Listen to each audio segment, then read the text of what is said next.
committee, room 1060, City Hall, 200 North Spring Street, Los Angeles, California, 90012. Item 1, can we get Housing Department up to the table, talk about your request to extend the amount of money you want for relocation? Pardon me, Mr. Chair. Would you like to read that item into the record? Yes, I can. This is Or, The Mr. CLA. Chair, I claim a card with the CLA. I can read the item if you prefer. Item 1 is a ordinance from the city attorney to raise the maximum tenant relocation benefits that the housing department can provide from $50,000 to $100,000 per property. Good Tell me afternoon. briefly- I'm Peter King from the City Attorney's Office, and if you have any questions, I'm here. Peter, I don't know how this works. So tell me Okay. why going from 50 to 100, and why. I don't know if this is per person, per unit, per family. It's per What do we do complex, if you will, or Complex. apartment complex. Not all or complexes building. are the same? It could be Yeah. 2 units, or it could be a duplex, or it could be Right. tower. Right. So the way it works is if the city issues an order to vacate a property, the tenants from a property, and the owner essentially refuses to pay the relocation fees that are required under the RSO, the city may pay those relocation fees. Those relocation fees, currently the housing department, or the HCID as it's now called, has $50,000 per building to allocate. They need to, or would like to increase it to $100,000 that they can offer to tenants per building to relocate. Those fees have doubled and tripled over the years since the $50,000. So this is just to increase it so that the housing department doesn't have to come back to the city council as often to request funds to relocate tenants. Mr. Chairman?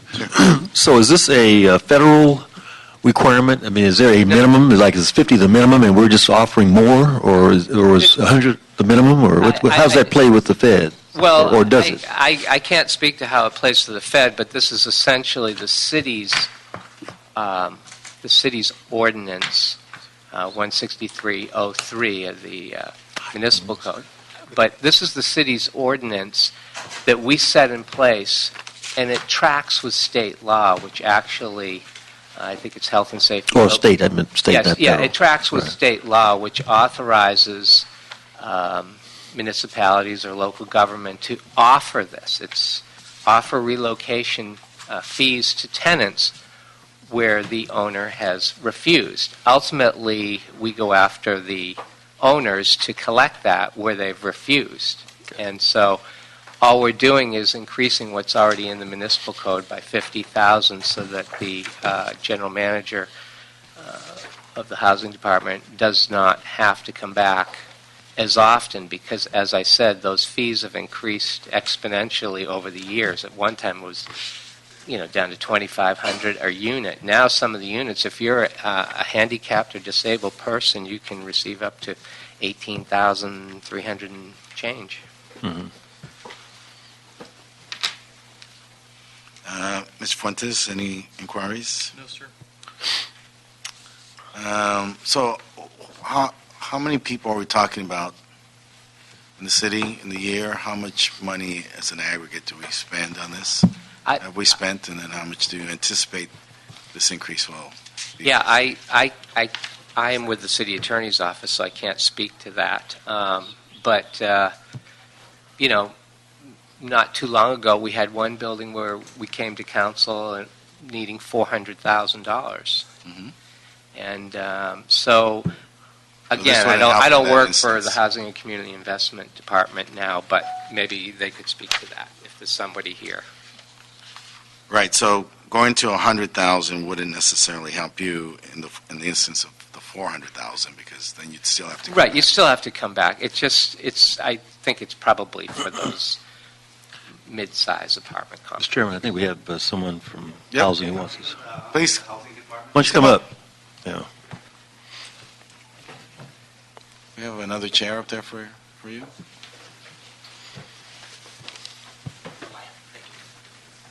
Oh, there you go. My name is Kenneth Lamb. I'm the principal inspector with the Housing Department. And to answer your question, basically, the fund comes from Department of Municipal Housing Finance Fund. We get $500,000 a year. And many of the property or tenants we relocate would require less than the one cited by City Attorney King. Those are certainly unique situations of $300,000 to $400,000, but many times it would stay around the $100,000 level. So that's why we're asking for an increase from 50 to 100, so we don't have to come back to City Council on many of those relocation benefit payments. How many people are we talking about? How often do we do this? Well, usually we do it to 2, 4, up to 6 units most of the time, but there are certainly occasions where we go above and beyond that limit. So if for 100,000 at 20,000, rounded up to 20,000 per unit, that would give us a limit of 5 units per building to relocate the tenants, and that would stay within the 2 to 4 units that we usually vacate most of the time for hazardous condition, unsafe condition, health and safety issues, structural issues, and things like that. So look, can you give me some data on this? I don't want to hold this up, but at the same time, this is kind of a grab bag. I want to know the numbers. How many people a year are we talking about? How much is this going to cost us? How many evictions a month? So we get a little more data to make sure we give you the right amount. Yeah, the $500,000 that we get yearly, normally we could operate under that amount. So when you translate that amount, that would be about 25. You multiply that 25 times 20,000. So this is not a situation where there are developers coming in and it's a new project and you're moving people out. This is a situation where you've got to, you're abating the situation, health and safety, and you have to relocate. Because the owner has failed to provide that tenant relocation benefit, and the city steps in because of the, like I said, health and safety, maybe fire and safety issue, that we have to vacate the building immediately. Those are certainly, we provide that fund for immediate vacates. Question, Mr. Chair. Yes, please. So, can you help me understand? Is the money recovered from the property owner? Yeah, we put a lien on the property, and we recover most of our liens through that process. And so, when you say you recover most of the liens on a percentage basis, what do you think you recover annually? I don't have the exact figures here. But are we doing better than half in collections from the property owner? Well, because of a foreclosure situation recently, we've been recovering more because it goes through escrow and they ask us for demand, and we give that demand and we recoup that money. We certainly do. So does this affect the general fund? No, it doesn't. Okay. Okay, can we get public comment on this? I've got a Thomas, or no, Dioma. He's an attorney. Come on up. You got called. Is this you? What's this say? Yeah, it's Thomas. Thomas? Nitty? Yes, thank you. Thomas Nitty. How are you, Thomas? Thank you. I appreciate the opportunity to speak before you. I'll keep my comments brief. I have 2 comments. I've personally dealt with the Housing Department regarding this issue. I can tell you the Housing Department considers no alternatives when they run into a tenant in a unit that has problems. Specifically, I represented one at 3229 West 60th Street in the 8th Council District. It was a duplex. The back unit was not permitted. the LAHD went in and told my client that the tenant could not be there because it had not received all its permits. My client offered the tenant a hotel room until it could be all permitted, or a bigger unit next door, fully permitted, at the same rent until we could get the permits straightened out. The tenant said, no, I'd rather have the money. LAHD said, we have no provision for alternatives. They wrote a check to the tenant for $19,000, the maximum amount, which they usually do, and the tenant took the money and moved out, and now they're trying to put a lien on my client's property. So that's the second thing I'd like to address. The city attorney comes here and tells you that they track state law. I brought here for you a copy of the city ordinance, if I may give it, if you would please pass it to the committee members. City Ordinance 163.07 provides that when the city does this, it can collect from the landlord the money it advances pursuant to California Health and Safety Code Section 50657A, and a penalty pursuant to Health and Safety Code Section 50657B. To show you where the city attorney is on this, Health and Safety Code Section 50657 was repealed in 2005. And I brought a copy of the repealer for each of you, showing that that state law no longer even exists. And the ordinance the city is preparing for you, poor legal work, and asking you to sign off on it. Thank you. Yes?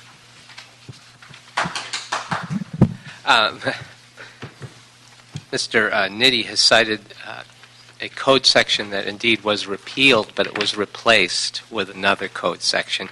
It just happens that we haven't amended our ordinance to put in the correct code section now, but this tracks with the Health and Safety Code on tenant relocations and the authorization to provide tenant relocation money and either collect through basically a property lien. You might want to confirm And I happen to be working on a case involving this very issue, so I'm quite current on the law. So you might want to conform so that you've got. Yeah, I you've think got as a that cleanup reflective. ordinance, we need to insert the correct code section, because he is correct. That section has been repealed, but it's been replaced. I understand. So, and the other part, as we move forward, there was an assertion that you don't pursue or other options. Is this a discretionary decision, or is this something that you don't have an option on? Well, I mean, it is discretionary insofar as we may advance the relocation fees. We don't have to. But as Councilman Price sort of alluded to, this is a fast-moving thing. There's a building that has to be vacated quickly, and either the landlord steps up and takes care of it, or they don't. You can't say that a place needs to be evacuated quickly or vacated quickly, and then on the other hand try and work it out. I mean, either the building's safe or it's not safe, and we rely, of course, on our housing inspectors and inspectors to make that determination. So once that determination is made, then, if it's our RSO property, under this tenant relocation ordinance that we have, we may advance tenant relocation fees, and we do. And the amount depends on whether you're an eligible tenant or a qualified tenant, whether you're essentially disabled or handicapped or with dependents or a single person.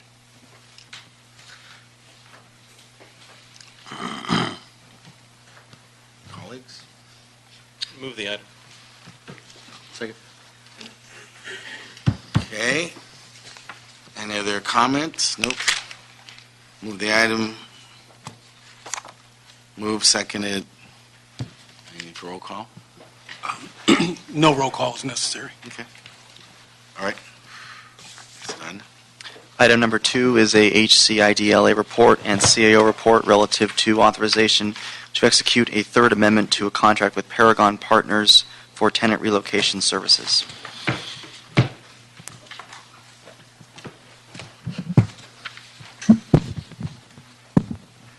Go ahead. Good afternoon, council members. My name is Anna Ortega. I'm the Director of Enforcement Operations for the Housing Department's Rent Stabilization Division. As a little background on this, the Rent Stabilization Ordinance requires the payment of tenant relocation assistance for no-fault evictions, such as owner occupancy, demolition, permanent removal from the rental housing market, when an owner wants to move in a resident manager, things like that that are no fault of the tenant. In 2007, in view of the scarcity of affordable housing, the City Council amended the RSO to enhance the tenant relocation provisions, and this included a provision that requires the city to contract with a consultant to assist tenants in relocating when they're evicted, again, for no-fault reasons. So we've been operating for the last 6 years with a contractor selected through a competitive RFP process. But we can no longer extend those contracts, so we need to go out to bid again for competitive proposals to provide the services in the future. So what we're requesting at this time is authority to disseminate a request for proposals for these services in the future, and also for a 4-month extension to prevent a lapse in services while the selection process is conducted. Questions?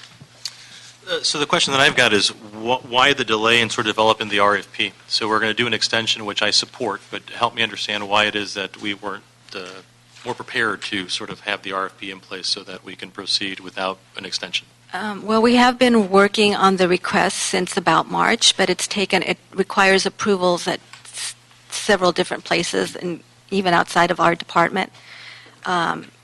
We believe we'll have the RFP process completed in November, December, but then there'll be another process to execute the contract and get council approval for the contract itself. So we anticipate that would happen early in 2014. So the agencies that help effectuate the RFP process that are outside of your control, is which offices are these other places that you mentioned? Where are the sort of snags? We have to get, for instance, a Chapter 1022 determination that went through personnel that was completed. It also needs to be reviewed by the CAO's office. There's just various parts of the process. The city attorney reviews the tentative contract language, all of that. Okay. Very good.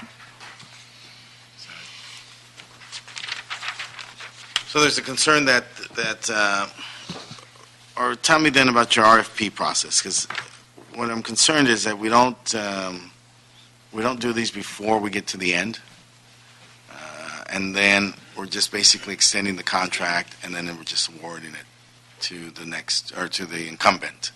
So how do we know that that's not going to be the case? Right. No, we don't. This is a clean slate where we'll have a full request for proposals advertised and have firms allowed to bid for the services. We're revising the scope of work somewhat based on our previous experience with the existing contract and recommendations that we've received from the public, from users, and observations that our staff has made about how well the contract is working.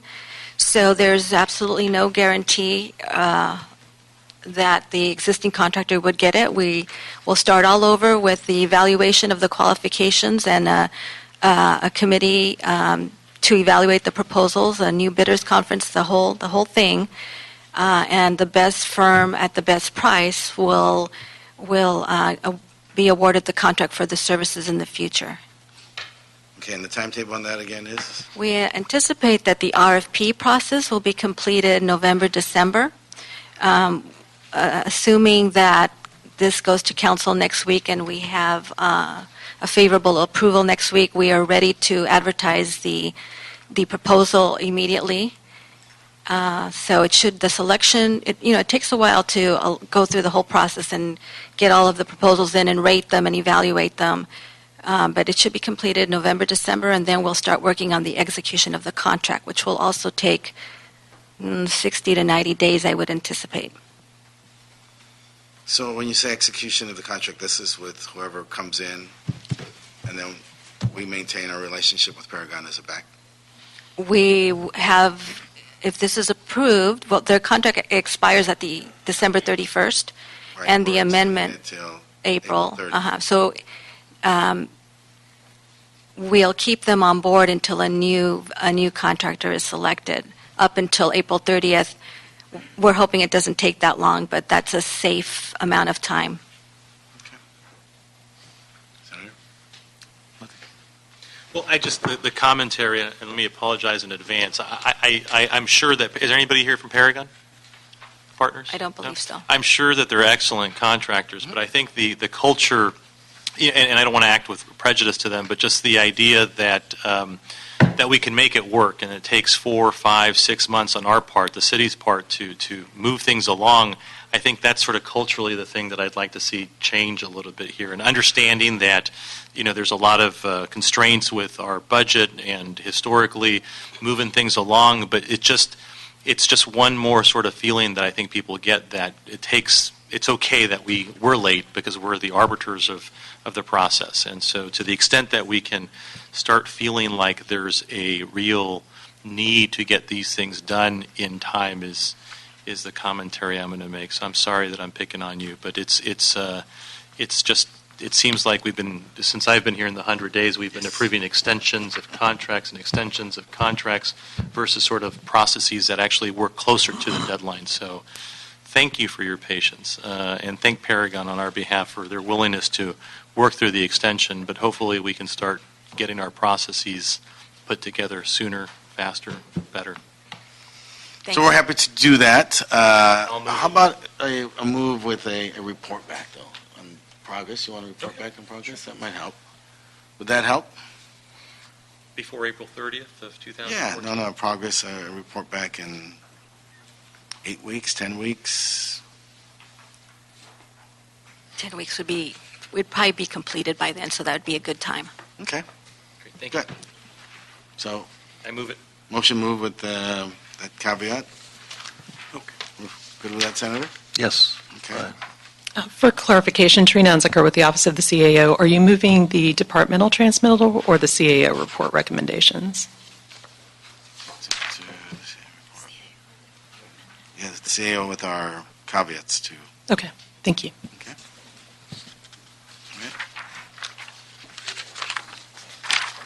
All right. That's it. Thank you. Item 3 is a HCIDLA report relative to their lead prevention education, remediation, and enforcement activities.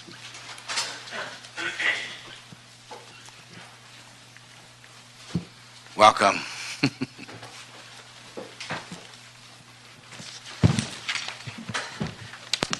Good afternoon, council members. My name is Sergio Tejada. I'm with the Housing and Community Investment Department, overseeing the compliance section, which includes the lead grant program.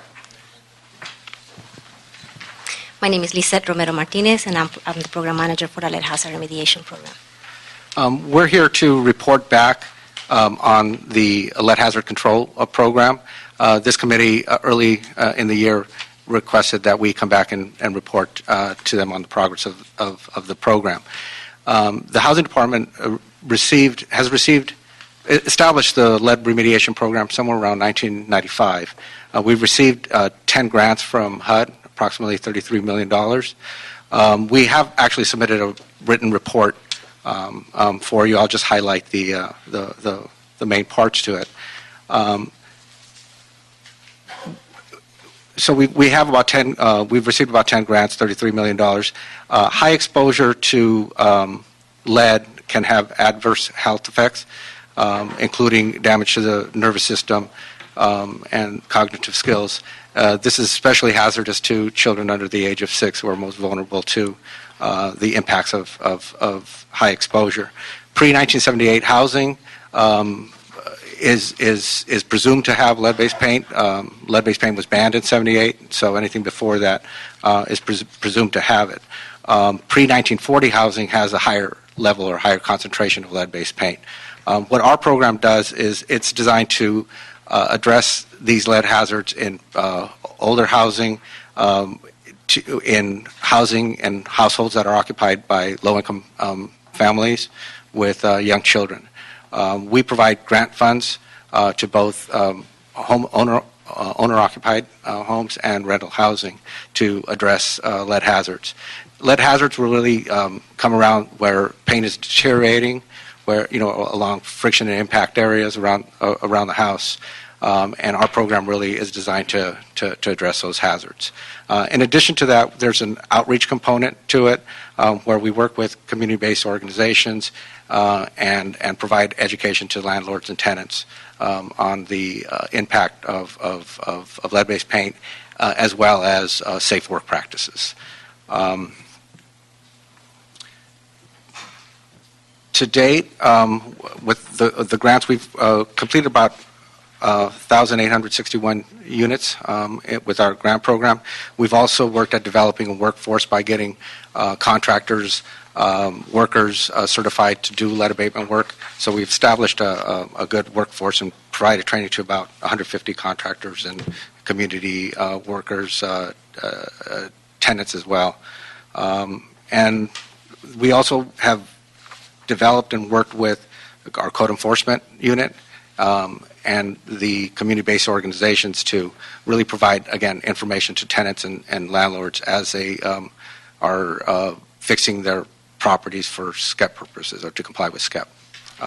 Again, we submitted a report in writing. If you have any questions or if there's anything that you'd like to add, Lisette, we're welcome to answer any questions. There's two things out of interest. One, you said you have $33 million for your work. Is that an annual budget or? That's over since '95. We've received. Oh, okay. So each grant's about $3 to $4 million. Okay, got it. So your annual budget is about what? We usually run a couple of programs at the same time, so we have about a $7 million budget currently. And then this report covers what time period? Because I'm looking at $14 million spent on remediation. This report covers from '95, but it also breaks out our current programs, which consists, we call it Lead Grant 9 because it's our 9th grant, and Lead Grant 10. And then in addition to that, we have Healthy Homes program. We get most of our funding, if not all our funding, from HUD. So as HUD has their notice of funding availability, we apply for the funds and run the programs. And then lastly, I inherited a district that seems to have by far the most units impacted. Any insights on that? Overall, it's generally higher density in that area. In the early part of the program, we worked largely with our Affordable Housing Trust Fund and targeted some of the larger rental properties. So a lot of those units were the earlier part of the grant. It's spread out a little bit more overall, but CD1 did have higher density, and in some of the other districts, you'll have a lot more single-family units that have been targeted as well. Just a quick question on attachment 3 of the report. I guess it's dated June 7th of 2013. You've got a graph there that shows the lead grant by number and by year.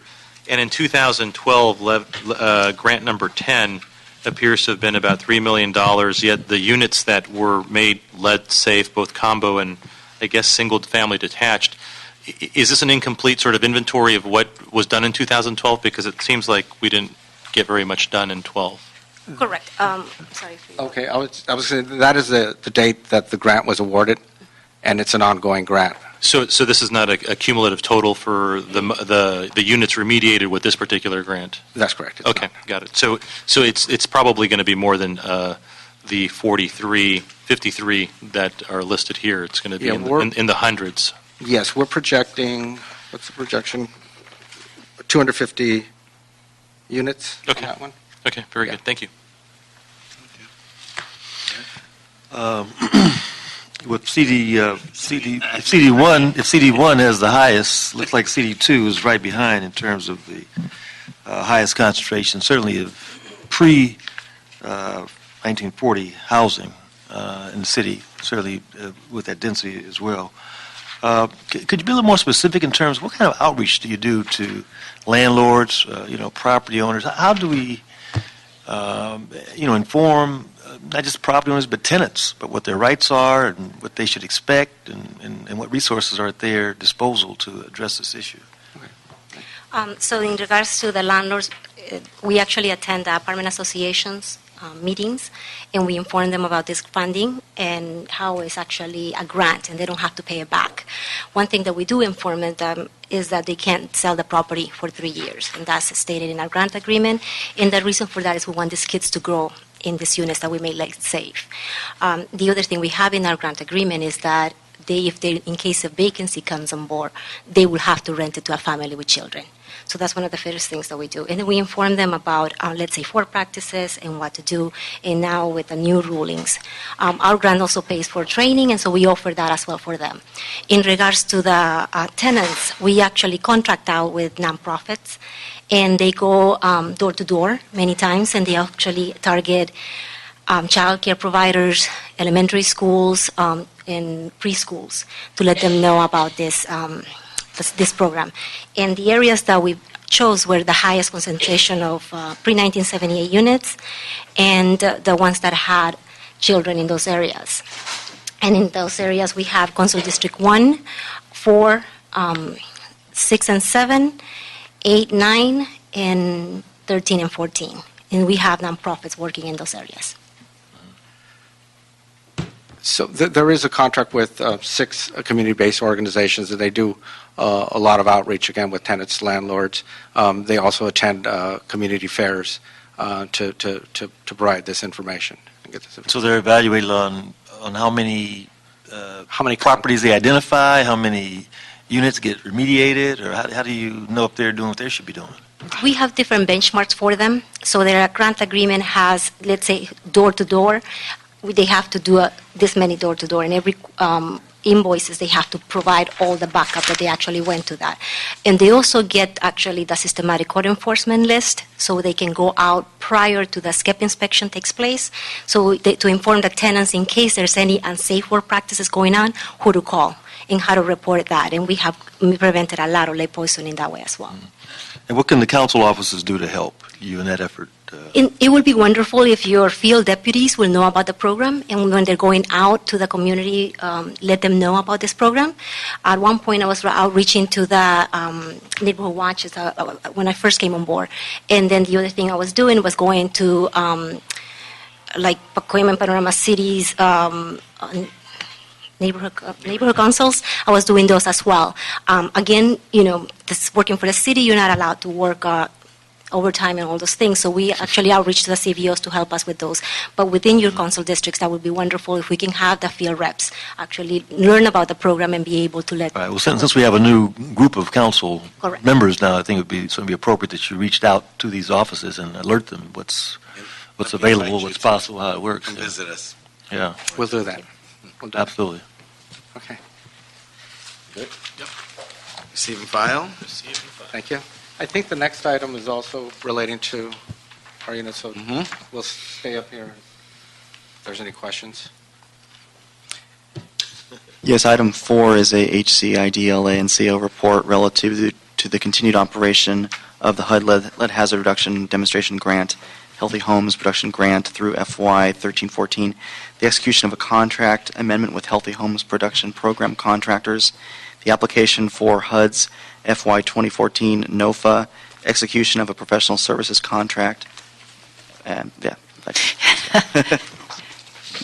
Good afternoon, council members. Madeline Rackley with the CAO. Yes, this report does follow on nicely with what you've just heard from the Housing Department.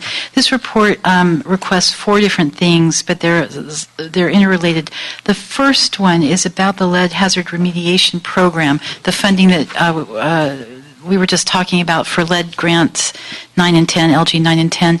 The department requests permission to amend accounts so that the money can be used in 2013-14. It's a technical request. The second part is to allow the department to amend 8 contracts for the Healthy Homes Production Program grant, which is funded through those, one of the many programs that housing funds through the HUD funding. The 8 contractors are listed on page 3, table 1 of the CAO report.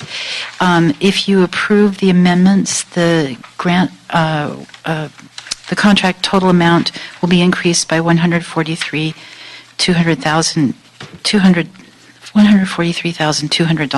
for a total of $791,700. The grant time terms would be increased by a year. And those contractors are the contractors who are doing the outreach and the remediation that the Housing Department has described in their prior report. The third part of this request has to do with authorizing the department to apply for another HUD grant for lead hazard remediation. It would be the 2014 Notice of Funding Availability, and if successful, the department also requests permission to negotiate the grant agreements before they bring that grant back to you for final approval. There are 2 possible grants that could be awarded, and so the fourth item is a request to contract with a grant writer for to prepare those 2 applications, and the amount there would not exceed $10,000 per grant, or a total of $20,000. There is no impact to the general fund if you approve these 4 separate requests. The funding is provided by grants or by funds that were already approved in the city's adopted budget. I'll move it. I'm happy to second, well, it's a report. But I would like to, if you could help connect me to DB Consultants, who's doing some of the remediation outreach in my district. I'm unfamiliar with them, and I'd like to get a status as to how it's going and how we can be helpful. The Housing Department will be happy to do that. Great. They'll connect you. Pardon me, Mr. Chair. There's a technical correction. The CAO report should indicate Council File 13-1078. Noted.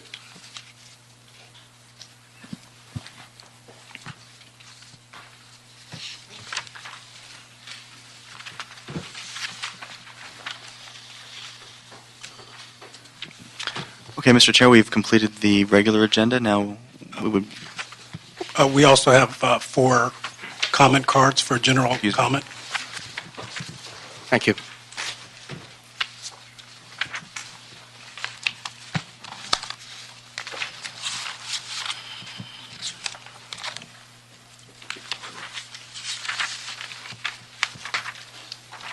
Okay, Mr. Berman, Steve Berman.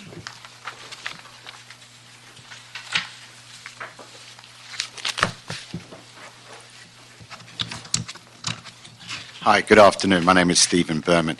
I'm a landlord and also a manager of apartment buildings here in the city of Los Angeles.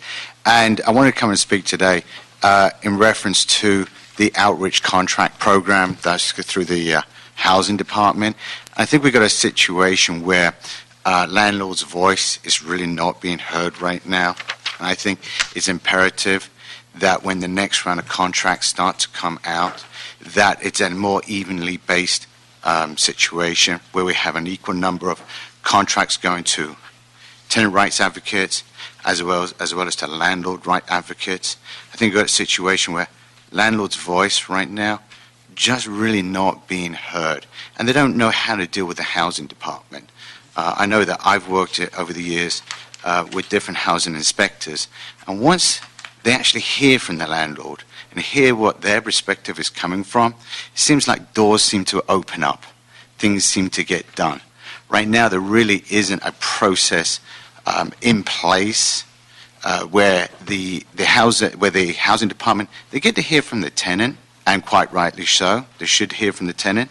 But there's nothing in process where they hear from the landlord. And I think that if we can even it up, and so both sides are heard, I think we'll get a much better working environment within the city of Los Angeles. And that's what I had to say. Thank you. Stephen, thank you. I want you to think about ways that we can do that structurally. Yes, Okay. absolutely. Okay. Thank you very much. Thank you. Thank you. Okay. Bill? Good afternoon, council members. My name is Bill Huey. I'm the president of Fair Housing Coalition. We're a civil rights organization that believes in equality under the law for landlords and renters. I want to add to what Mr. Berman says, and I support Mr. Berman getting a contract. Let me give you an example. He contacted the housing department, and he just wanted a copy through the Freedom of Information Act of the Eberly Company's contract so he would know how to put forth a proposal. They told him it was an unusual request. They don't know if they can find it. So I guess they can't find the Eberly Company's contract. Now, the problem is I've met with Dina Eberly a couple times, and I've gotten a lot of feedback from a lot of landlords. Now, this is not a slam on her. I don't know her that well personally. But if you go on Yelp, the majority of the landlords are complaining. She comes out and she agrees with everything the inspectors cited. And sometimes inspectors cite in a gray area and it can be debated. She goes, no, just fix it anyway.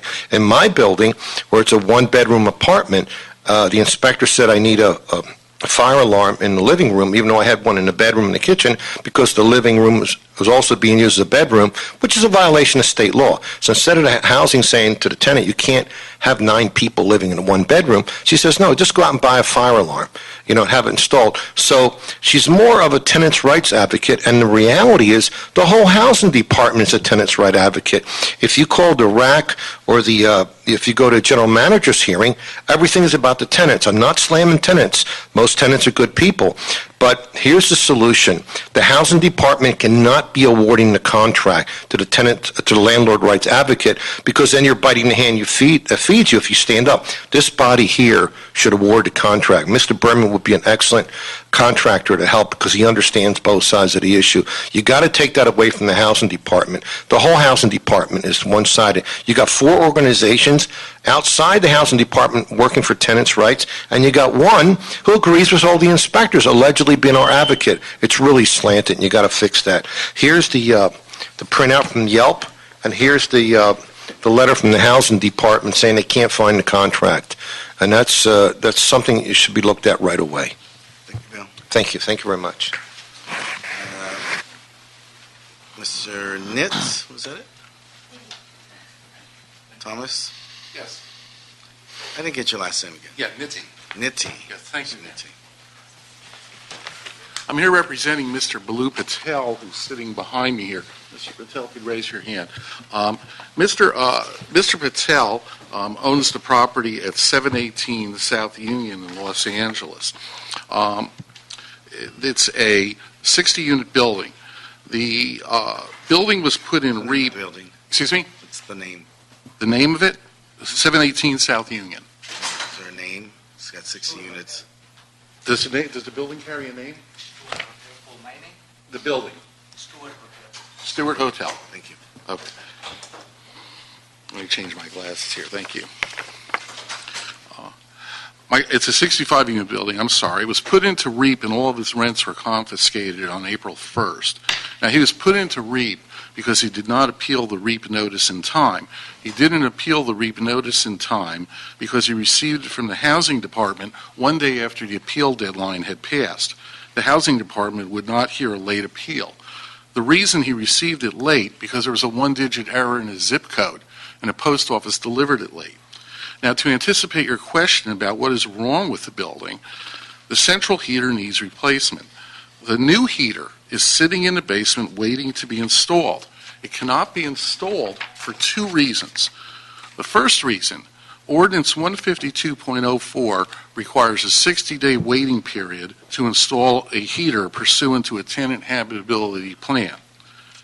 The second reason, the city will not let the 60 days begin to install the heater until Mr. Patel pays a $29,000 rent control fee and SCEP fee on the building, even though he pays a tenant occupancy tax on approximately half of the 65 units. The Housing Department says it's an apartment building and demands apartment fees for every unit. The finance department says it's a hotel and demands tenant occupancy tax on the same units. He's been paying tenant occupancy tax for years on half the units and housing department fees for years on the other half. Now they both want him to pay 100% of the fees. The departments won't talk to each other. My client cannot collect any rents, and the tenants get no heat. I've made written copies of my comments for the committee with the evidence attached. Thank you. If you have any questions, I'm available. Thank you. Mr. Albert Maddox.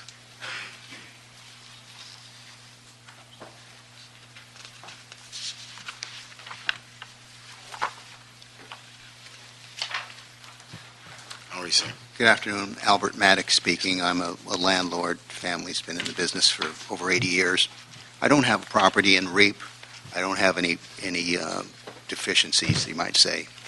I'm here to address what's been addressed before, the rights of the landlord having some say, and basically ethical issues as it relates to your department. The issues of difficulty, such as a 60-day waiting period to repair your property because of housing department rules, is one thing. But another issue, particularly, I just want to bring up, just as a small example, late fees. Somehow the housing department has been empowered to charge 2 times the actual fee for any charge if they deem that a payment is late. They do not accept postal marks as evidence of timely payment. So if a bill is made, if the money is mailed in, the owner has to accept the housing department's word that this has been received. You have no record of when it is received. They just say it has not been received, and therefore you have to pay 3 times the amount of the fee. This is an ethical issue. If they were a private company, they would be prosecuted for such action. For example, if you were paying your gasoline bill, it was $100 a month, you mail it in a timely fashion, the gas company are empowered to say, we didn't receive it, so therefore you owe us $300. And therefore, if you don't pay it, we will not have criminal authority to prosecute you. We'll go after you. Civil authority will prosecute you criminally.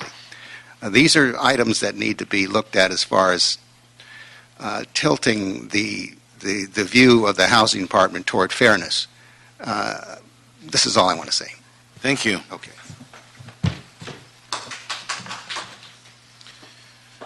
We have Lance Libiano.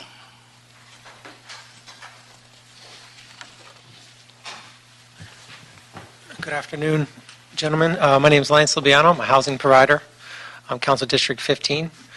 I just came to ask for an opportunity for some of our members to actually speak with each of the housing committee members to address some of the things that are brought before us previously or in the future, just because it seems as things come to committee, the proponents who bring the issues forward kind of skirt around really the big picture of the issues that really are out there and, in my opinion, feel that they give you the best what there is, but it's not the true intention. An example would be you guys approved the pilot program for $1 million to loan money to fix out properties that are in REAP. There's been no mention of who gets this money, where the money's coming from, who oversees the construction. There's 1,800 people on this REAP list, and there's supposed to be 20 people receiving some of this money, averaging about $50,000. There's no idea of the particulars. So these are kind of some of the issues that hopefully we can get together and meet and say, how can we process this where everyone knows about everything, not just at the time of the committee or city council meetings, but also to have some input. Sure. Okay, that's all I ask. Thank you. Okay, thank you. Finally, I have Ms. Rowe. Is that correct?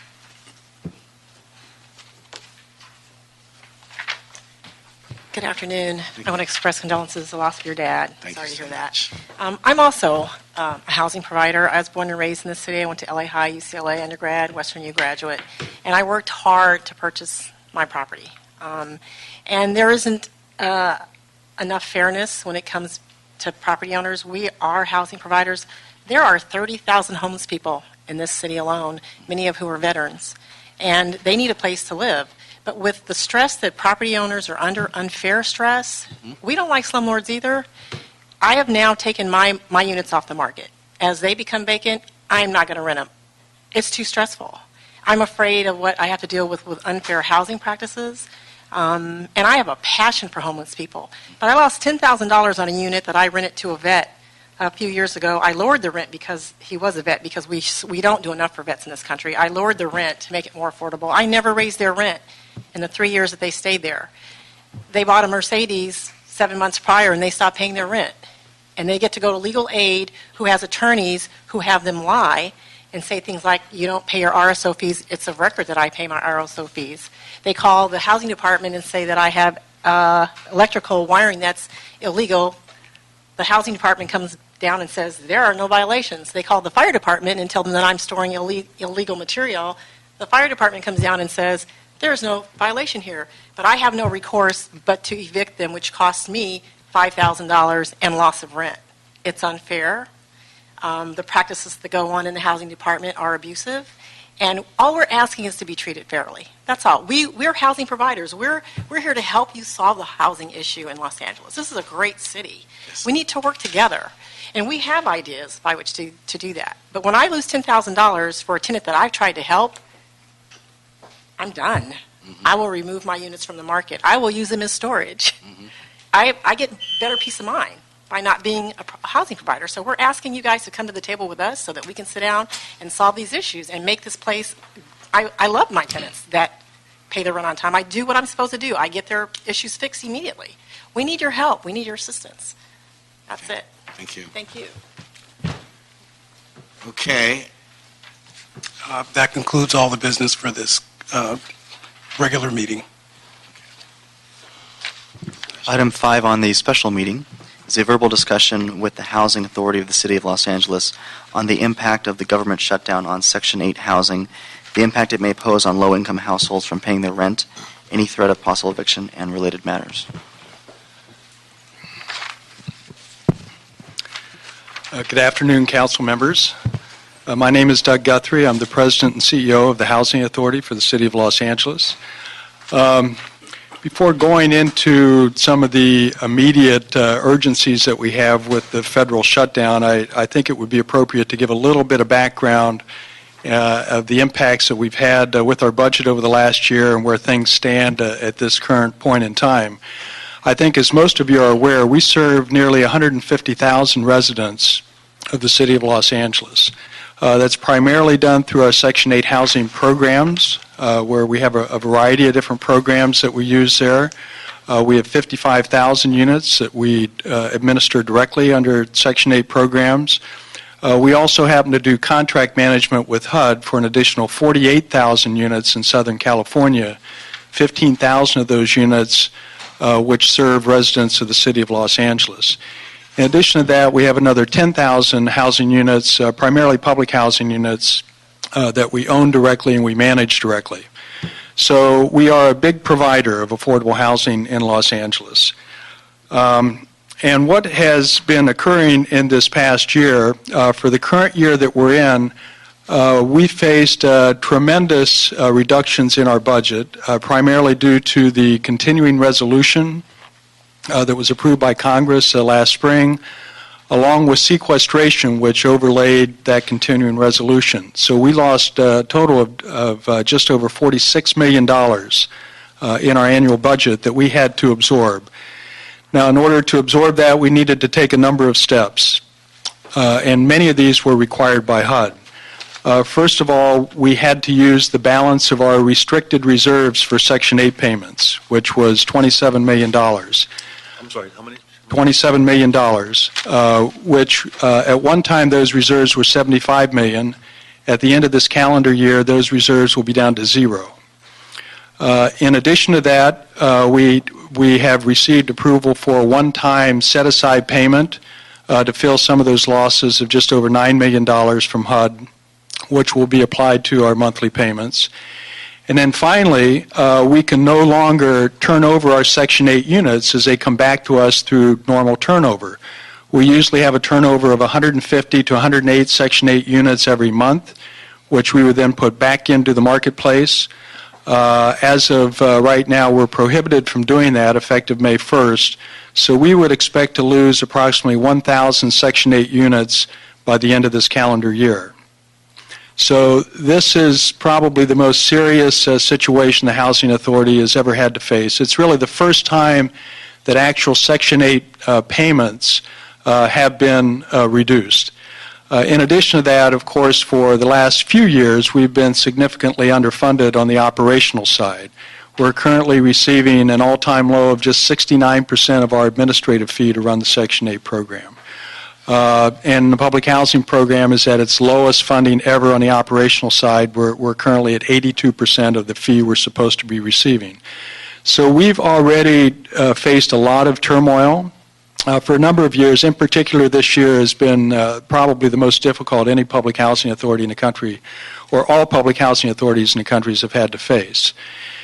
Now, the piling on is continuing to happen. I know people are very interested to understand better the impact of the shutdown of the federal government, which started last week. And it's part of that is still being figured out, although I think we have a pretty good understanding as to what it means for us. Although the federal government, where we receive most of our funding, is funded on a fiscal year basis from October through September, our budget actually runs a calendar year, so it runs from January through December. So for our 2013 fiscal year, our year is currently running through December. So we do have authority in our programs running through the end of December. We've actually already been funded the balance of our funding for public housing we now have in our financial accounts through December. So we know that we're okay and the shutdown doesn't impact that. When it comes to Section 8, to give you some idea of the magnitude, our monthly payouts on Section 8 are just over $40 million every month. Those payments go out to landlords, and it represents the subsidies that are going, the difference between a tenant's ability to pay rent and what the market rents on those particular units are, and those payments are made directly to landlords. We have approximately 17,000 landlords that we work with throughout the city. October payments have already been made. Those were made September 30th. So all payments are current through the end of October.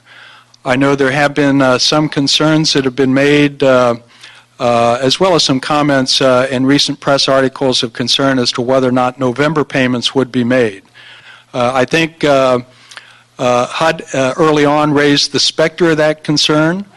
But from all indications are, once again, we have the budget authority. It would appear the only way we could run into a problem with those November and then December payments being made is if there were problems with Treasury actually providing those resources to HUD, which in turn would provide them to us. I would think that the only way that concern would come true is if we had issues around this upcoming debt ceiling. And we found that the Treasury Department was not in a position to make full payments of its obligations throughout the country. If that were to become true, we've got bigger issues than just housing. But it would be catastrophic for housing. There are currently just over 2 million households that are served by the Section 8 program in the United States. So you can imagine the sort of turmoil that starts to take place when those sorts of resources are not being made available. I don't anticipate that happening, and there's no indication at this point in time that that would be happening under a shutdown. As a matter of fact, the shutdown most dramatically right now affects the federal employees when it comes to HUD. HUD has just under 9,000 federal employees nationally. They have, I believe, 240 here in the local HUD office, and HUD has trimmed its national staff down to 384 people. The 384 out of those 9,000 employees are are basically there just to handle urgent transactions. So for financial transactions, account matters, those things that are of an urgent nature, those are the individuals that are still going to work for HUD, and almost all that is on a national basis.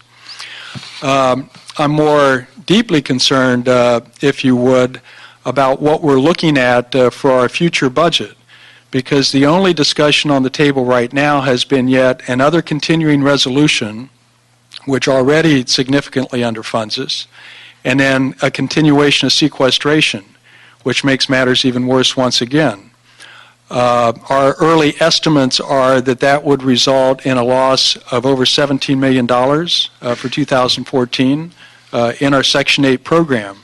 The problem is we no longer have reserves that we can fall back on. What we would anticipate doing at that point in time is lowering the amount of subsidy that we can provide for our Section 8 users.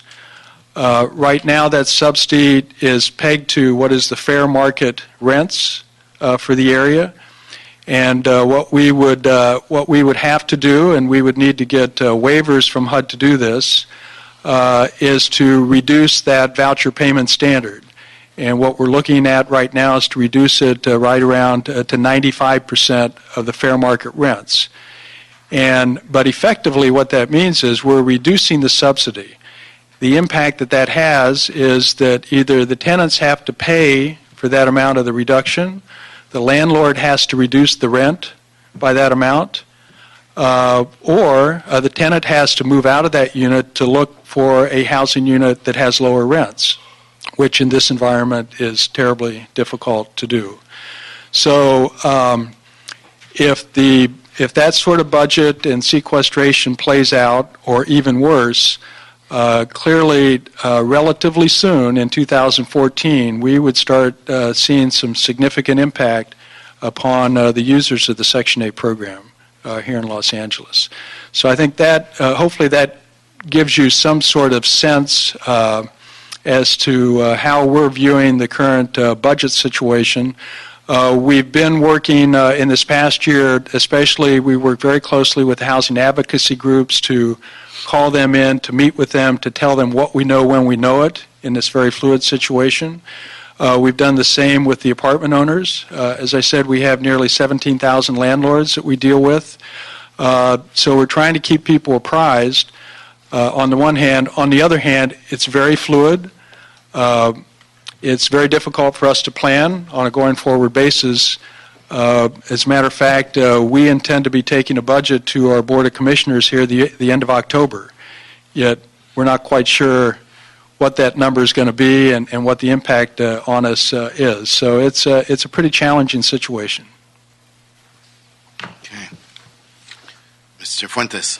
So it doesn't sound like good news at all. Sort of the medium to long term is that there's a real potential for lowering the overall subsidy to Section 8 consumers. In the short term, what happens with the shutdown? Sort of with our experience in 1995, and I think it was 21 days or 24 days that there was a shutdown. Presumably there's a delay to the landlords, the 17,000 that you cited. What, other than sort of waiting out, I mean, what were the lessons learned the last go around, and what are we doing to notify landlords so that, understanding that nobody wants to wait around for their share of the Section 8 subsidy, landlords presumably are going to sort of be cooperative with us because there's no real option other than sort of wait for us to see government working again. What are the 1, 2, 3 things that you all are doing to work with the landlords to keep them standing pat on not evicting or moving folks out? Well, I wasn't around working for the Housing Authority at that particular time, so I don't recall from my own experiences. But what I do know about the program is that the payments go out the last day of the month. So October payments went out September 30th, last Monday. We would expect the next payments to go out October 31st. And again, there's no indication that they won't go out at that time. If they don't go out, we need to be pretty clear that as part of the lease that's signed between the Section 8 tenant and the landlord, failure of payment on the part of the housing authority or the federal dollars is not a violation of the lease. And so landlords cannot be evicting the tenant because the federal government isn't paying its fair share. And that's an important thing to understand. I know there's a great deal of anxiety out there on the part of the tenants and on the part of the landlords. When I say we have 17,000 landlords, those are in some of the difficult neighborhoods, some of the lower income, some of the poor neighborhoods in the city. And so this is a big economic driver. We put out over $40 million every month in the payment that goes to the landlords. They need that to make their own mortgage payments. They need it to meet their own obligations, and so it can be a tremendous hardship on them. So there's anxiety on the part of the landlords as well as on the part of the tenants. So we have to wait this out. Again, I'm fairly confident, even considering all the circumstances, that these payments will go out on time for the month of November. And if we keep going under this current scenario nationally into November and December, like I say, we've got a lot more dramatic issues we're going to have to be dealing with. Senator. You mentioned the that tenants are not in jeopardy of being evicted during this sort of unknown period. Is that accurate? I mean, do they know that? What protection do landlords have? What are we telling the landlords? Don't worry, you get the money. It's coming. Well, that's all we can tell the landlords what we know, which is that we would at this point in time expect their regular monthly payments to be coming out on October 31st. There's no reason not to believe that unless there's some other much larger event that's taking place at the national level. And again, we've been trying to apprise advocacy groups, landlord groups, the best that we can. I think it is a good point. I think we can make more postings of our understanding of the situation on our website and other ways that we can communicate more broadly with the users of this program, and we can do that right away. It was also noted that your administrative fees have been adjusted downward, creating a loss of almost $500,000. How are you going to make that up, or are we appealing that, or that's just?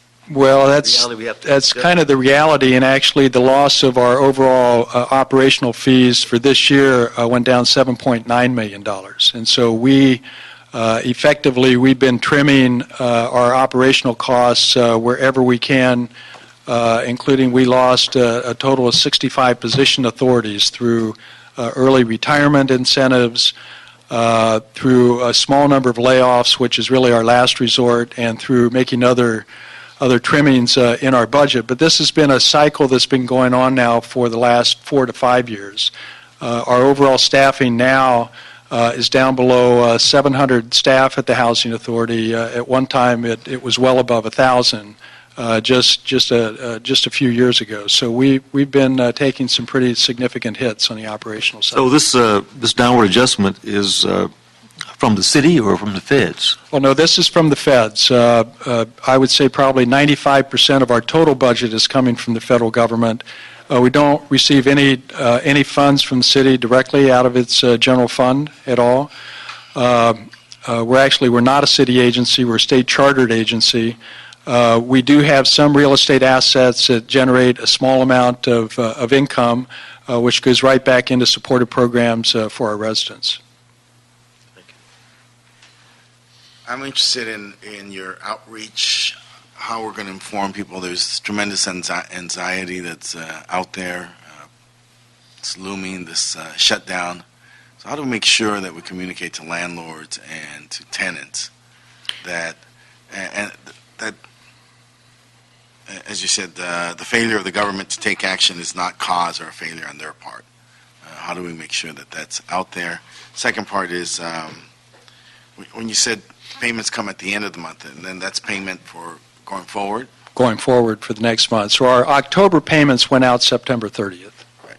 So then the last payment you're budgeted for is November, end of November? Would be the end of November to cover December. Got it. Okay. Right, and so we were only starting, we got our first feedback from HUD on the shutdown last Monday, where they had a national conference call. Didn't tell us a great deal, other than the fact that all the resources have been deposited for public housing. Section 8 had been paid forward a month, and there was some hesitation on their call about November payments, which I think has kind of raised concerns in our circle around the country. I believe that those concerns were raised, though, more over what could take place in the interim with the debt ceiling debate and the ability of Treasury to really honor those authorized payments. And that's something which is really completely out of our control at this point in time. So what we'll continue to do, we'll reach out and we'll make an extra effort to inform the housing advocacy groups, which have been really one of the best ways to get the word out to the actual residents, and with the landlord associations, which we did do when we hit this year's sequestration problems. We'll continue to do that, and we'll figure out a way to get our best communications out in the field. I want to make sure that we don't overstate the problem because, as you say, the anxiety level is already very high. It's unnecessary for there to be a sense of panic. We're not there yet. I'm hopeful that we're going to manage our way through these immediate problems. What can the city do to be helpful on this? Well, I think you're doing it right here by having these sorts of broader-based public discussions. I think it's informative to the City Council. It's informative to the public. Where we've had an opportunity, we're more than willing to have discussions with the press about this. So an informed public is the best that we can do. Again, it's serious, but we don't want unnecessary panic. It's a little bit too early for that. Thank you. It's been very helpful. Let's hear from Dalmi Perez, LA Housing Collective, and Mr. Covarrubias, be ready, and Mr. Brooks. Good afternoon, council members. My name is Thelmi Perez. I am a housing advocate with the LA Human Rights Housing Collective. I am also a tenant, and we are the only citywide tenant organization that convenes regularly Section 8 and public housing tenants from across the city. So we are very nervous about the government shutdown, but also the impending or the continuing sequestration. The reduced subsidy for the tenants is a serious concern, especially given that many tenants don't have. Well, we try to do our best to make sure that tenants are informed, but a lot of residents are not going to have the information that they need to, one, move out of their units on time, which is very difficult, or two, work with their landlords to try to stay inside of their units. So what we're concerned about is the rise in evictions. And what we think the city can do is try to help soften that blow, and also the housing authority, to make sure or talk to the courts or work with the courts so that evictions that result from the reduced subsidies don't affect tenants' credit records, and they don't stay on their records moving forward, making it more impossible, more difficult for them to find housing. We also want to see that the housing authority does not revoke the vouchers from these residents who are evicted for not being able to pay the higher rents. So we want to look for different mechanisms, such as soft landing, where a landlord can inform the housing authority of a tenant that they're going to evict for not being able to pay the rent, and therefore that they can impede or intervene in that process. Another thing that I think that we think that the city can look into is maybe using the boomerang funds that are left over from the dissolution of the CRA and trying to support the housing authority and making sure that residents are not as impacted as they possibly can be. And then lastly, I just want to add that it's a serious concern that Section 8 funds are operating at 82%, especially given that we're talking about demolishing 700 units of public housing. Public housing funds have not been impacted through either the sequestration or through the government shutdown. So we think that at this time, this critical moment, we really need to consider removing public housing units from the market and converting them to Section 8 subsidies. Mr. Covarrubias.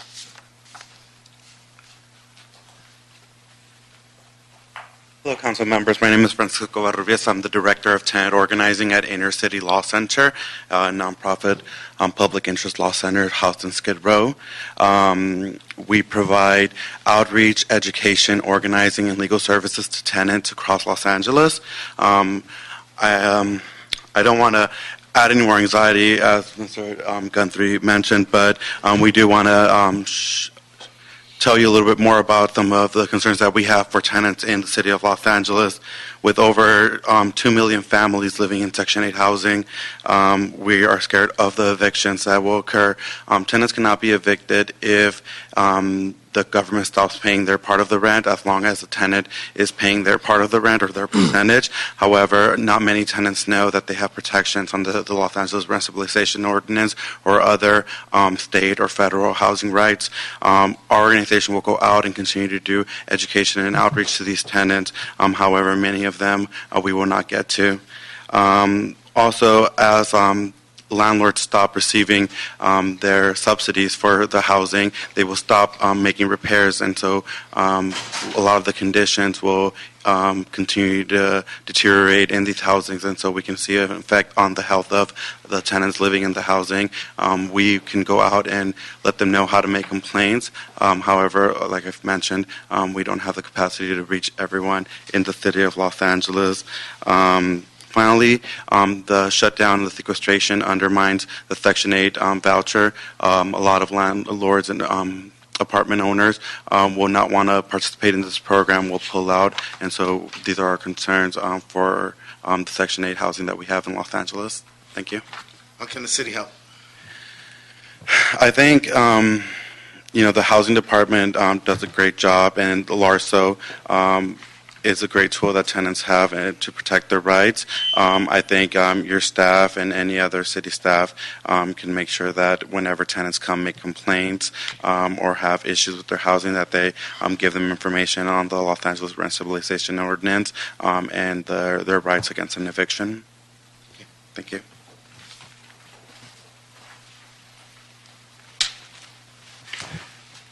Sad state of affairs.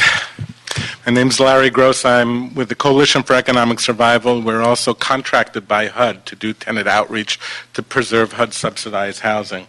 Clearly, the government shutdown will no doubt punish millions of workers and low-income people, and as is the case always, poor people are going to bear the burden, the hardest burden. And Mr. Guthrie outlined the situation fairly well. And while we're in uncharted waters here and are clearly headed for a huge crisis down the line, we're not going to see, or we shouldn't see, mass evictions around the corner. Clearly, tenants are protected. The Housing Authority has authorization for the funds. I think there's one other concern there, though, is that HUD has to obtain permission or an exemption to allow needed staff in to process the funds to the Housing Authority. So that might be another issue we're looking at it. So while the tenants are protected, our concern is that some landlords likely will try to evict. We've gotten phone calls already on this, and some handful right now.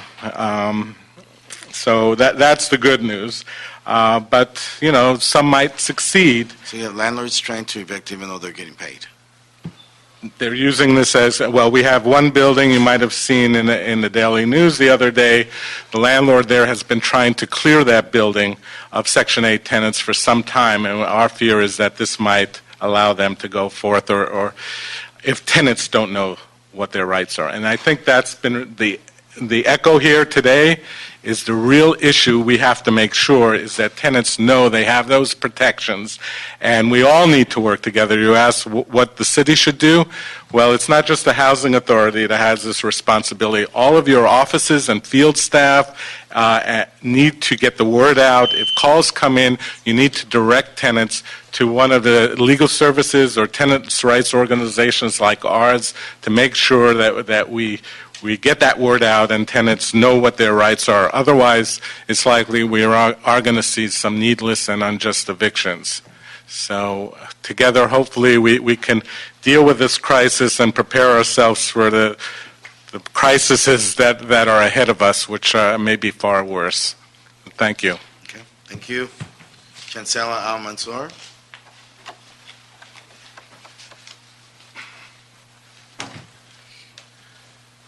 Good afternoon. I'm Chancellor Al-Mansour. I'm the Executive Director of the Housing Rights Center. We're the fair housing organization that the city contracts with, is contracted with for over 10 years to provide fair housing services and general landlord-tenant counseling also to the residents of the city of Los Angeles.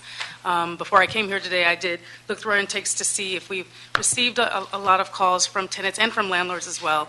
And we've received some general questions. Obviously, this week, probably only about 30 calls that have to do with what's going to happen come November 1st. So I'm pleased to hear what Mr. Guthrie reported, because many housing authorities across the country didn't have that many reserves. They're actually hoping that HUD administers their payment for November, because the HUD, as was reported, the HUD staffs are severely cut back. So the concern is that HUD won't be processing these payments. And I completely support what Mr. Gross just said, and the representative from Inner City Law Center also, so I won't repeat that. I guess the one thing I would like the city to look about is any influence at all the city could put on people, on, like, for instance, students who receive Pell Grants. There's a big concern that their Pell Grants will be cut because of, it's federally funded. And so those students who have Pell Grants, many of them go to USC, go to UCLA, they may not be able to pay their rent. So if the city can kind of go through its resources to look at who receives federal funds in terms of the residents of the city of Los Angeles and how their incomes may be impacted by the shutdown, and how they may not be able to pay rent because of the shutdown, and maybe things that could happen within the city resources to administer some other type of funds or loans or that type of thing, is what I would encourage the city to look at. In the meantime, hopefully the shutdown will stop quickly. But thank you. Again, Chancellor with the Housing Rights Center. Thank you. Let me just ask, if I may. Now, your service is citywide. You have, where are your offices located? I mean, how easy is it for tenants and landlords to get to you and to learn what's going on? We're on the Housing Department's website, so hopefully the resident would know how to navigate through the website, or if they call City Hall as well and ask for it, they should be getting. Where are you physically located? Our main office is in Koreatown on Wilshire, in the 3000 block of Wilshire, corner of Wilshire in New Hampshire. So we also have a smaller office in Van Nuys on Van Nuys Boulevard, 60 through 20 Van Nuys Boulevard, near the Civic Center as well. We have an 800 number, and we have open office hours, 8:30 to 5 p.m. So. And again, have you been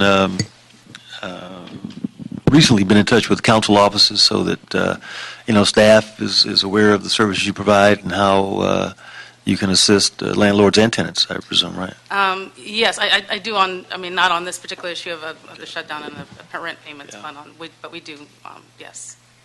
Yes, definitely. Okay, we'll just would encourage you to do more of that. Encouragement. I would just encourage you to do more of it, that's all. Thank you. Thank you. Mr. Fuentes. Okay, thank you. Any other comment? Thank all of you for being here. I want to thank HACLA in particular. Very thorough, comprehensive report. Obviously, we're all concerned, landlords and tenants, the disruption of the failure of Congress to move forward and to do their work. And we thank you for your response. Thank you. Meeting adjourned? We're good? The desk is clear. It's clear.